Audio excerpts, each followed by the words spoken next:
پھر آگے توحید کے دلائل دیے، اللہ الذی خلق السماوات والارض وانزل من السماء ماء، اللہ ہی وہ ذات ہے جس نے آسمان اور زمین کو بنایا۔ اللہ کے ایک ہونے کی پہلی دلیل کہ اللہ وہ ذات ہے جس نے آسمان اور زمین کو پیدا کیا۔ خلق السماوات والارض، خالق پیدا کرنے والا، وہ بھی آسمان اور زمین کو کون ہے؟ اللہ ہے۔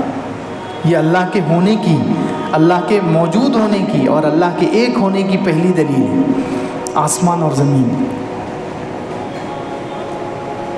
آسمان اور زمین کی پیدائش، اب اندازہ لگائیں، ہم نے اب کسی انسان کے اندر یہ طاقت نہیں ہے کہ وہ زمین بنا سکے، آسمان بنا سکے۔ بنا سکتا ہے کوئی سائنسداں ایسا ہے جو زمین کا کوئی ٹکڑا بنا دے؟ اگر زمین نہیں ہوتی تو ہم کہاں رہتے تھے؟ زمین اللہ نے ہمارے لیے فرش بنا کر دے دیا ہے کہ ہم اس پر چل سکتے ہیں، گھر بنا سکتے ہیں، اس کو کھود کر پانی نکال سکتے ہیں، اس کے اندر سے پیٹرول نکال رہے ہیں لوگ، آج کل کیسے کیسے خزانے زمین میں سے نکل رہے ہیں۔ اگر زمین اللہ تعالیٰ نہ بناتے تو ہم کہاں رہتے؟ کسی انسان کے اندر، ہمارے اندر یا کسی انگریز کے اندر یہ طاقت ہے کہ وہ زمین بنا سکے؟ نہیں، اللہ ہی نے بنایا ہے۔ کہ اللہ کے موجود ہونے کی اور اللہ کے ایک ہونے کی، اللہ کی قدرت کی کتنی بڑی دلیل ہے زمین۔ اسی طریقے سے آسمان، اللہ نے آسمان بنا دیا، کوئی نہیں بنا سکتا، وہاں تک کوئی پہنچا ہی نہیں، آج تک انسان پہنچ ہی نہیں سکا، نہ قیامت تک کوئی پہنچ سکے گا۔ اتنے بیچاری محنت کر رہے ہیں، ایسے ایسے راکٹ بنا رہے ہیں، محنت کرتے کرتے کرتے صرف چاند تک پہنچے ہیں۔ کہاں تک پہنچے ہیں؟ چاند تک پہنچے ہیں، وہ بھی ان کو پہنچنے میں وہاں کئی مہینوں لگ جاتے ہیں، صرف چاند تک۔ باقی کتنے سیارے ہیں، اور آسمان تو اس سے اور کتنا دور ہے، وہاں تک کوئی نہیں پہنچ سکا۔ تو پہنچ ہی نہیں سکا، انسان تو بنائے گا کیا؟ جب وہاں تک پہنچ ہی نہیں ہے کسی کی تو کیا بنائے گا؟ تو یہ اللہ کے موجود ہونے کی، اللہ کی قدرت کی دلیل ہے کہ اللہ وہ ذات ہے الذی خلق السماوات والارض، جس نے آسمانوں اور زمین کو بنایا ہے۔ دوسری نشانی اللہ کی، اللہ کے قدرت کی، اللہ کے توحید کی، وانزل من السماء ماء فاخرج به من الثمرات رزقا لكم، اللہ نے آسمان سے پانی اتارا ہے، اس کے ذریعے سے پھل نکالے ہیں بطور رزق کے تمہارے لیے۔ اب پانی برسانا یہ بھی اللہ رب العزت کا کام ہے۔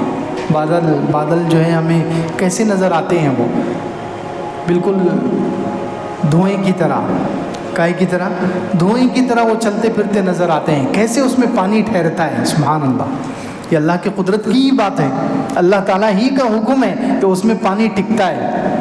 اور نہ ہم جو اپنا دھواں ہے، جو ہم چولہے سے دھواں نکلتا ہے، اس میں پانی ڈال کر دیکھو، پانی ٹھیکے گا اس میں؟ کوئی پانی، دھوئیں کے اندر کوئی دنیا میں پانی ٹھہرا سکتا ہے؟ تو وہ دھوئیں کی طرح ہے بادل، لیکن وہ پانی کو اٹھاتے ہیں، چلتے ہیں، اور پانی کو صاف کرتے ہیں۔ اندر ہی اللہ رب العزت نے کیسا نظام بنایا ہے، سبحان اللہ۔ کیونکہ سمندر سے پانی لیا تو پانی تو کھارا ہوتا ہے، سمندر کا بہت ہی زیادہ کھارا، کڑوا، پینے کے قابل نہیں ہوتا، وہ اندر ہی جا کر بادلوں میں ہی اللہ رب العزت اس کو فلٹر کرتے ہیں۔ کیا مشین ہے اللہ رب العزت کی، کیسا اللہ تعالیٰ کا حکم ہے۔ انزل من السماء ماء، یہ بھی اللہ کے قدرت کی نشانی ہے کہ اللہ آسمان سے پانی برساتا ہے اور اس کے ذریعے سے زمین سے پھل نکالتا ہے جو تمہارے رزق کے لیے ہے، انسان اس سے فائدہ اٹھاتا ہے۔ کتنے ساری صحت کے راز ہیں ان پھلوں میں، پھلوں کے ذریعے سے کتنی بیماروں کو شفا ملتی ہے، پھلوں میں کتنی انسانوں کے لیے طاقت رکھے ہے اللہ رب العزت کی طرف سے۔ دوسری نشانی اللہ کے قدرت کی۔ اب تیسری نشانی وَسَخَّرَ لَكُمُ الْفُلْكَ لِتَجْرِيَ فِي الْبَحْرِ بِأَمْرِهِ، اللہ نے تمہارے لیے مسخر کر دیا ہے کشتیوں کو کہ وہ اللہ کے حکم سے سمندر میں چلتی ہے۔ کشتی جو چلتی ہے پانی پر، یہ اللہ کی قدرت کی نشانی ہے۔ ورنہ پانی تو کتنا پتلا ہے، پانی پر اپن پیر رکھو تو پانی برداشت کرتا ہے؟ نہیں، انسان سیدھا اندر جاتا ہے، پانی پر پیر رکھو تو کہاں جائے گا انسان؟ پانی کے اوپر ٹک سکے گا وہ؟ چل سکے گا؟ نہیں. پانی پر پیر رکھتے ہی اتنا پتلا ہے وہ ڈائریکٹ اندر لے لیتا ہے انسان کو. لیکن اس پر کشتی چلتی ہے. سبحان اللہ. بڑے بڑے جہاز لاکھوں ٹن. آج کل سمندر سے پانی کے ذریعے سے بہت بڑی تجارت ہوتی ہے, ہمیں معلوم نہیں ہے. لاکھوں ٹن کے جہاز, لاکھوں ٹن وزن ہوتا ہے خود جہاز کا بھی, اس کے اوپر جو سامان لوڈ ہے اس کا بھی, اور وہ ایک ملک سے دوسرے پوری دنیا میں جا رہے ہیں مال سمندر کے راستے سے, پانی کے راستے سے. یہ اللہ تعالیٰ فرماتا ہے بِأَمْرِی, اللہ کے حکم سے یہ کشتیاں چلتی ہے. اللہ کا حکم نہ ہو تو پانی کسی کو برداشت ہی نہ کرے, اس پر رکھو رکھتے ہی ڈوب جائے. کشتی رکھتے ہی ڈوب جانی چاہیے, کشتی رکھتے ہی ڈوب جانی چاہیے, مال اس پر لوڈ کرتے ہی وہ ڈوب جانا چاہیے, لیکن نہیں ڈوبتا ہے. کس کا حکم ہے؟ اللہ کا حکم ہے. تو یہ اللہ کی قدرت کی نشانی ہے, اللہ کے ایک ہونے کی نشانی ہے, اللہ کی توحید کی نشانی ہے. تیسری نشانی. چوتھی نشانی وَسَخَّرَ لَكُمُ الْأَنْهَارَ, اللہ نے تمہارے تابع کر دیے نہریں. نہر کا پانی. اب دیکھو بہت ساری کچھ ملک ایسے ہیں جہاں پانی نہیں, زیادہ آسمان سے بارش نہیں ہوتی, آسمانی بارش زیادہ نہیں ہوتی, تو وہاں پانی کیسے؟ اللہ نے زمین کے اندر جن ملکوں میں بارش ہوتی ہے تو وہاں وہ زمین پانی کو اپنے اندر لیتی ہے, اور زمین کے اندر اللہ نے رگیں بنائی ہے. انسان کی جیسے رگیں ہیں نا, انسان کے جسم میں رگیں ہیں, خون دوڑتا ہے کہ نہیں دوڑتا, تو ایسے ہی زمین کی بھی رگیں ہیں, زمین کے اندر بھی رگیں ہیں. پانی کہیں اور برستا ہے, فلاں ملک میں برس کے فلاں ملک میں پہنچ جاتا ہے. جہاں پانی, جن ملکوں میں آسمان سے پانی نہیں آتا تو وہ لوگ کیسے پانی پیتے ہیں, اپنی زندگی کیسے گزارتے ہیں؟ نہروں کے ذریعے سے ان کو پانی مل جاتا ہے. سبحان اللہ. کون نہروں کو چلا رہا ہے؟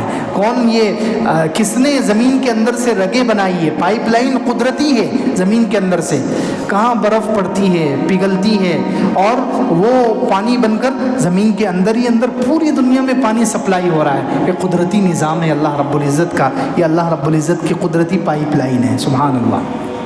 چوتھی نشانی ہے وَسَخَّرَ لَكُمُ الْأَنْهَارَ, اللہ نے تمہارے لیے تابع کر دیے نہریں. نہر سے جہاں چاہے انسان پانی پیتا ہے, نفع اٹھاتا ہے. جہاں بارش نہیں بھی برستی ان لوگوں کی بھی ضرورتیں نہر کے پانی کے ذریعے سے اللہ تعالیٰ پوری کرتے ہیں. کتنی نشانیاں ہو گئی؟ 4. پانچویں نشانی اللہ کے قدرت کی اور اللہ کے ایک ہونے کی, اللہ کے موجود ہونے کی. وَسَخَّرَ لَكُمُ الشَّمْسَ وَالْقَمَرَ دَائِبَيْنِ, اس نے تمہارے لیے تابع کر دیا. مسخر کا مطلب تابع کر دیا, یا پھر اس کا ترجمہ یہ بھی ہو سکتا ہے کہ اس نے مسخر کر دیا یعنی فائدہ اٹھانا آسان کر دیا. ایک ترجمہ یہ بھی کیا جاتا ہے, اس نے مسخر کر دیا کشتی کو, یعنی کشتی کے ذریعے سے فائدہ اٹھانا آسان کر دیا, نہروں کے ذریعے سے فائدہ اٹھانا آسان کر دیا. اسی طرح سورج اور چاند کے ذریعے سے فائدہ اٹھانا آسان کر دیا. ہر انسان کو سورج اور چاند کا فائدہ مل رہا ہے کہ نہیں مل رہا ہے؟ یہ پانچویں دلیل ہے. وَسَخَّرَ لَكُمُ الشَّمْسَ وَالْقَمَرَ دَائِبَيْنِ, اس نے تمہارے تابع کر دیا یعنی فائدہ اٹھانا آسان کر دیا سورج اور چاند سے. دائبین, جو لگاتار چلتے ہیں. سورج کی روشنی ہر انسان کو مل رہی کہ نہیں مل رہی؟ اس میں کوئی تخصیص نہیں ہے. ایسا نہیں ہے کہ آپ کے پاس 1 کروڑ ہوں گے تو آپ کو سورج کی روشنی ملے گی, پہلے 1 کروڑ جمع کرو پھر سورج کی روشنی آپ کے اوپر پڑے گی, ورنہ نہیں پڑے گی. ایسا ہے کوئی اللہ کی طرف سے قانون؟ نہیں ہے. ہر امیر, غریب, مرد, عورت سب سورج سے فائدہ اٹھاتے ہیں, سورج کی روشنی سے. اسی طرح چاند کی روشنی سے بھی فائدہ ہو رہا ہے. چاند کی روشنی سے پھل پکتے ہیں اور کتنے سارے فائدے. چاند وہ کتنے لاکھوں کلومیٹر دور ہے. آج کے سائنسداں کہتے ہیں کہ چاند وہاں لاکھوں کلومیٹر دور ہے, لاکھوں میل دور ہے زمین سے, اور وہیں سے وہ سمندر کے پانی کو حرکت دیتا ہے. اللہ اکبر. سمندر کے پانی کو ہلاتا ہے وہ, وہاں سے اللہ نے اس کے اندر وہ کشش اور وہ طاقت رکھی ہے اس کے اندر, اور اس کے ذریعے سے پھل پکتے ہیں اور کتنے فائدے ہیں. تو اللہ نے سورج اور چاند کو تمہارے تابع کر دیا, تمہارے لیے ان سے فائدہ اٹھانا آسان کر دیا, اور وہ لگاتار چل رہے ہیں. دیکھو سورج لگاتار چلتا ہے, چاند لگاتار 24 گھنٹے رکتے نہیں ہیں وہ. حضرت عبداللہ ابن عباس رضی اللہ عنہ جو مشہور صحابی ہیں، ان کا قول ہے، اور حسن بصری رحمۃ اللہ علیہ تابعی ہیں، ان کا قول ہے کہ سورج کی ایک حرکت، سورج ایک تو دن میں چلتا ہے جو ہمیں نظر آتا ہے، سورج دن میں چلتا ہے تو ہمیں نظر آتا ہے کہ نہیں آتا، مشرق یہاں سے نکل رہا ہے اور ڈوب رہا ہے کدھر، مغرب میں، تو ہمیں نظر آتا ہے یہاں سے نکلا، چلتے چلتے دوپہر میں ہمارے سر کے اوپر آیا، پھر مغرب کے وقت جا کر پیچھے غروب ہو گیا. تو یہ تو حرکت ہے جو انسان کو نظر آتی ہے، لیکن ایک اس کی حرکت ہے، ایک اس کی چال ہے، رات میں بھی وہ چلتا ہے. اللہ اکبر. کیسے؟ اس کی نشانی کیا ہے؟ ہونا تو یہ چاہیے تھا کہ وہ یہاں سے نکلا اور یہاں غروب ہو گیا تو دوسرے دن یہاں سے نکلے. ہونا کیا چاہیے؟ عقل کیا بول رہی ہے؟ دوسرے دن کہاں سے نکلے؟ کیونکہ ادھر گیا نا وہ، تو اب یہاں سے نکلنا چاہیے، لیکن نکل رہا دوسرے دن بھی وہاں سے. کیوں؟ کہ وہ ڈوبنے کے بعد اندر ہی اندر اس کی ایک حرکت ہے جو انسان کو نظر نہیں آتی، پھر وہ وہاں پہنچ جاتا ہے اور وہاں سے نکلتا ہے دوسرے دن. تو دن میں اس کی حرکت ہے، دن میں بھی وہ چلتا ہے جو ہمیں نظر آتا ہے، رات میں بھی چلتا ہے لیکن ہمیں نظر نہیں آتا. ایک اس کی چال ہے دن میں اور ایک چال ہے رات میں، اس لیے وہ رات میں چلتے چلتے وہاں پر پہنچ جاتا ہے مشرق میں جہاں سے اس کو نکلنا ہے، پھر وہاں سے نکلتا ہے. اللہ اکبر. معمولی بات نہیں ہے، کھلونا نہیں ہو، ایسا لائٹ نہیں ہے کہ چلے گا وہ چلتا رہے گا چلتا رہے گا. زمین سے 12 لاکھ یا کئی لاکھ گنا بڑا ہے. اتنی بڑی مخلوق کو حرکت دینا اور اتنی بڑی مخلوق کو لاکھوں سال سے برابر چلانا اللہ کے علاوہ کوئی کر سکتا ہے؟ نہیں کر سکتا. سبحان اللہ. سورج اور چاند، یہ 5ویں نشانی. وَسَخَّرَ لَكُمُ الشَّمْسَ وَالْقَمَرَ دَائِبَيْنِ. اللہ نے تمہارے لیے مسخر کر دیا، فائدہ اٹھانا آسان کر دیا. سورج اور چاند سے برابر چلتے ہیں، لگاتار چلتے ہیں. وَسَخَّرَ لَكُمُ اللَّيْلَ وَالنَّهَارَ. اور دن اور رات کو بھی تمہارے لیے مسخر کر دیا، دن اور رات کو بھی تابع کر دیا، دن اور رات سے بھی فائدہ اٹھانا آسان کر دیا.